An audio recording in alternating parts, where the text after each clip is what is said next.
एक चुनक नाम के ज्ञानी आत्मा थे, समर्पित भगवान पे, और साधना और ज्ञान वही वेद और इन अधूरे गुरुओं वाला, हठ योग ब्रह्मा जी वाला, ओम नाम वेदों वाला, ये साधना किया करते थे, सभी करते रहे। उन्होंने भी ऐसी साधना के लिए हजारों वर्षों तक सूख के काटा हो गए, बड़ी बड़ी पलकें होगी, बड़े बड़े बाल हो गए परमात्मा पाने के लिए। लेकिन गीता अध्याय नंबर 11 के श्लोक 47-48 में गीता ज्ञानदाता स्पष्ट करता है कि अर्जुन, मेरी प्राप्ति यानी ब्रह्म की प्राप्ति, भगवान प्राप्ति, ना वेदों में वर्णित विधि से, ना किसी मंत्र से, ना जप से, ना तप से कोई नहीं कर सकता, उससे हो ही नहीं सकती वेदों में वर्णित विधि से। तो जिस कारण से इन ऋषियों ने वेदों से मंत्र ओम लिया, उसकी साधना हठ योग ब्रह्मा जी से लिया, साधना करने लगे। उसे भगवान तो मिलना था ही नहीं, वो स्पष्ट कर रहा है। तो उससे सिद्धियां आ गई इनके अंदर, और उन सिद्धियों के आधार से ये प्रभु पाक गए अपने एक दूसरे। जैसे अगस्त ऋषि में सिद्धि थी 7 समुद्रों को पी लेना, ये कोई छोटी सिद्धि है। 7 समुद्रों को एक घूंट में ऐसे चलू भर के और सारे सुखा दिए थे, ऐसी सिद्धि होती है आध्यात्मिक शक्ति। लेकिन ये भगवान नहीं हो सकता इन सिद्धियों से। और फिर वापस कुरला कर दिया तो 7 समुद्र भर गए। तो कहने का भाव ये है कि ये तो सिद्धि है परमात्मा से की साधना करने से थोड़ी बहुत ये बैटरी चार्ज हो जाती है, जिसे कुछ चमत्कार दिखा देते हैं। इन्वर्टर में पंखा चल पड़ा, लाइट चल पड़ी, छोटा मोटा रोशनी होगी, मोटर नहीं चला सकता इन्वर्टर जो 10 पावर हाउस पावर की। तो ये छोटे मोटे इन्वर्टर बन गए और बैटरी चार्ज हुई, फिर डिस्चार्ज कर दी, वो खत्म हो गए, पशु बन गए। तो कहने का भाव ये है, ऐसे ही चौनक ऋषि थे, इन्होंने सिद्धियां प्राप्त कर ली और इतनी सिद्धि होगी कि आम सिद्ध पुरुष भी उसका अगर नतमस्तक होने लगा, बड़ा बोलबाला हो गया। एक मानदाता चक्रवर्ती राजा था। चक्रवर्ती राजा का अर्थ होता है जिसका पूरी पृथ्वी पर शासन हो, और उसके अंतर्गत छोटे छोटे नवाब राजा लोग होते हैं, वो उसको टैक्स देते हैं, उसके पराधीन होते हैं, उसके आदेश से चलते हैं, सब कार्य करते हैं। और 2-4 वर्ष के बाद वो क्या करता है राजा, ये देखने के लिए कि मेरे शासनकाल में किसी ने मेरी स्वाधीनता अस्वीकार तो नहीं कर दी है, मेरी पराधीनता कोई अस्वीकार तो नहीं कर दी है, मेरे अपने आप में स्वयंभू कोई राजा ना बन गया हो, उसके लिए एक घोड़ा छोड़ते हैं जो राजा का निजी घोड़ा होता है। और उसके आगे एक पंपलेट लटका दिया जाता है कि जिस भी राजा को अपने मानदाता चक्रवर्ती राजा की पराधीनता स्वीकार ना हो, इस घोड़े को पकड़ के बांध ले और युद्ध के लिए तैयार हो जा। राजा के पास 72 करोड़ सेना है, ये समझो सिंपल भाषा में। 72 अक्षौणी का तो वैसे अलग से होता है, जैसे इतने घुड़सवार, इतने रथ वाले, इतने फलाने हाथी वाले, वो मिला करके सारा होता है, हम सिंपल भाव से समझते हैं। 72 करोड़ सेना है, 72 अक्षौणी। वो घोड़ा चल पड़ा, पीछे सैनिक थे, सैनिक घोड़ों पर, घोड़ा खाली, और वो चल रहा अपनी मर्जी से, कहीं से जा रहा, किधर ही जा रहा। तो जाते समय भी चौनक ऋषि ने देखा कि घोड़ा खाली जा रहा है, बाकी वे सवार बैठे, क्या कारण है। लेकिन वापस जब आए तो भी वहीं से आ गए, वो कुदरती सारी पृथ्वी पर घूम गए 1-2-4 वर्ष के बाद।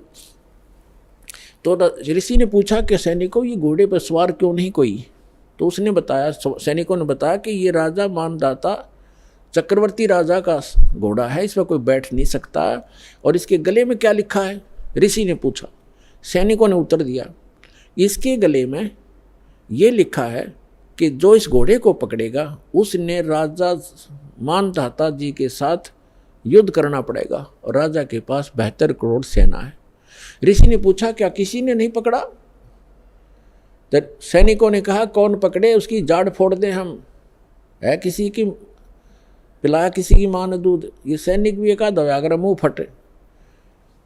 तो उसने, ऋषि ने सोचा राजा को अभिमान हो गया, इसका अभिमान ठीक करते हैं। बता, ऋषि का राजा के अड़न का के तो क्या ऋषि है वो, ऋषि माने अच्छी आत्मा। वो तो गधा है बे, मतलब पंगा पा लिया, बोला मन बांध लिया घड़ा, ये घोड़ा बांध लिया, रख बांध दो घोड़े को मेरे वृक्ष के जिसके नीचे तपस्या करे था। सैनिकों ने बांध दिया सैनिकों ने कहा उस ऋषि से कि ये घोड़ा आप बांधोगे, मानधाता चक्रवर्ती का युद्ध करोगे? कहा मैं युद्ध करूंगा उसके साथ। सैनिकों ने कहा कंगले, तेरे दाने खाने को नहीं, तेरी क्यों सामत आई है, चुप करके अपनी भक्ति कर और माला फेर, क्यों मरे तू बेआई मौत क्यों मर रहा है? उसने चुनक ऋषि ने कहा कि तुम राजा के से जाके कह दो कि चुनक ऋषि ने तेरा युद्ध स्वीकार कर लिया। अब सैनिकों ने आकर के राजा को नमक मिर्च लगाई और कहा कि आज एक व्यक्ति ने हिम्मत की है आपका युद्ध उठने की, और कल को दूसरा बकवाद करेगा। Rajan, nip the evil in the bud, बुराई को स्टार्ट में ही खत्म कर देना चाहिए। राजा ने फिर कह दिया जाओ, उस 72 करोड़ की 4 प्लाटून बना, 4 टुकड़ी कर ली, 18 करोड़ सेना एक आदमी को मारने के लिए भेज दी, चुनक ऋषि को। और चुनक ऋषि ने क्या किया, अपनी जो साधना करी थी सारे जीवन में डले ढोए थे, उसकी 4 पुतली बना दी, एटम बम बना लिए सिद्धि तय। एक एटम बम छोड़ दिया पुतली, उसने कत्लेआम मचा दिया। घड़ियाँ पुतली होगी हजारों करोड़ों की संख्या में, और कत्लेआम मचा दिया, और वो खत्म हुई सिद्धि। वो तो जो निकल गया बाण, वो बम। राजा ने दूसरी टुकड़ी 18 करोड़ की भेज दी, ऋषि ने दूसरी पुतली भेज दी। ऋषि ऐसे 72 करोड़ सेना का नाश कर दिया, कत्लेआम कर दिया। किसने? उस चुनक नाम के ब्रह्म उपासक ने, उस काल के उपासक ने, ब्रह्म के उपासक ऋषि ने। अपने आत्मा चाहे तो गोली से मार दे, और किसी के पास वचन की ताकत जंतर मंत्र है उससे मार दे, भगवान के दरबार में दोनों दोषी बराबर होते हैं। अब इसके विषय में सूक्ष्म वेद में परमात्मा ने अमरवाणी में कहा है, सच्चिदानंद घन ब्रह्म की वाणी में, कि 72 अक्षौणी क्षय करी वो चुनक ऋषिश्वर एक, ये दे धारे जोरा फिरे भाई सभी काल के बेखे। 72 अक्षौणी खा गया वो चुनक ऋषिश्वर एक, मानधाता राजा की 72 करोड़ सेना का नाश कर दिया। किसने? उस चुनक ऋषिश्वर अकेले ने। ऋषिश्वर जैसे मुनि और मुनिवर और मुनीश्वर, एक तो मुनि आम साधक, और मुनिवर उन साधकों में श्रेष्ठ मुनि, और फिर मुनीश्वर उन श्रेष्ठ मुनियों में भी परम श्रेष्ठ, यानी उस मुनीश्वर ऋषिश्वर ऋषिश्वर उस तीसरे नंबर के गुड बेटर बेस्ट, उस बेस्ट यहाँ के बेस्ट जाने जाने वाले ऋषि के ये कर्म है 72 करोड़ सेना खाली। ये सूक्ष्म वेद में परमात्मा बता रहे हैं। 72 अक्षौणी खा गया वो चुनक ऋषिश्वर एक, ये दे धारे जोरा फिरे भाई सभी काल के बेखे। जोरा माने मौत, जरा माने बुढ़ापा, यह अंतर समझना कदे भूल जा। जोरा मीन संत भाषा में जोरा माने मृत्यु।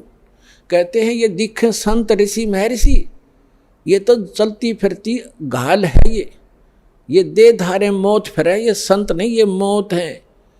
ये सभी काल के भेख, ये ब्रह्म के साधक, ब्रह्म तक के पुजारी, ये सभी काल के भेख दे धारे जोरा फिरे या मौत फिरे, चलती फिरती मनुष्य रूप में इतने मानस मार दिए, तुम इनको ऋषि कहते हो। तो यहाँ गीता ज्ञानदाता भी कहता है कि ये ऋषि हैं तो नेक, लेकिन तत्वदर्शी संत ना मिलने से मेरे वाली अनुत्तम घटिया साधना में लीन रहे, गति में लीन रहे। अब क्या बनेगा? ओम नाम के जाप से ये ब्रह्म लोक जाएगा, और जो सिद्धि की थी, जो साधना तपस्या की, से राजा बनेगा। और जो इसने 72 करोड़ सेना मार दी, वो बैड अकाउंट अलग से लिखा जाएगा, इसको फिर भोगना पड़ेगा। जैसे ये ओम नाम की साधना से ब्रह्मलोक में जाएगा, वहाँ अपनी पुण्य समाप्त करके इस मंत्र के जाप का नाश करके कमाई का ये वापस आएगा, राजा बनेगा पृथ्वी पर। फिर खूब पाप कमाओगा। राजा शिकार करते हैं, अपने अहम के कारण दुनिया मरवा डालते हैं, कत्लेआम कर देते हैं अपने राज्य के लिए, वो पाप इसके बुरे में लिखे जाएंगे। फिर ये कुत्ता बनेगा और इसके सिर में कीड़े पड़ेंगे इस ऋषि चुनक का, और जितने सैनिक मारे थे वो गिन गिन का बदला लेंगे इसका। तो यहाँ कहते हैं फिर ये खाक मुक्ति हुई, 18वें अध्याय के 62वें श्लोक में कहा कि तू सर्वभाव से अर्जुन उस परमेश्वर की शरण में जा, उसकी कृपा से तो परम शांति को, सनातन परम धाम को प्राप्त होगा।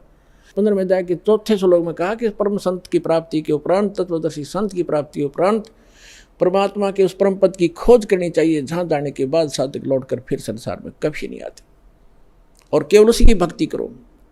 तो यहाँ जो ब्रह्म तक के साधक हैं, इसलिए 7वें अध्याय के 18वें श्लोक में गीता ज्ञानदाता कहता है कि ये ज्ञानी है तो अच्छी आत्मा, परमात्मा के लिए समर्पित है, लेकिन तत्वदर्शी संत ना मिलने से ये मेरे वाली अनुत्तम गति में, घटिया गति में साथ लीन रहे, इनको वो संत नहीं मिला जिसकी साधना करके उस स्थान को प्राप्त कर लें जहाँ जाने के बाद साधक फिर लौटकर कभी संसार बन जाते। तो वो संत ये दास है पुण्यात्माओं, आज समझ में आ जाओ, थारा से फिर आइयो, जितना लेट आओगे उतना पछताओगे, जल्दी आओ, अपना कल्याण कराओ। बोलो सतगुरुदेव।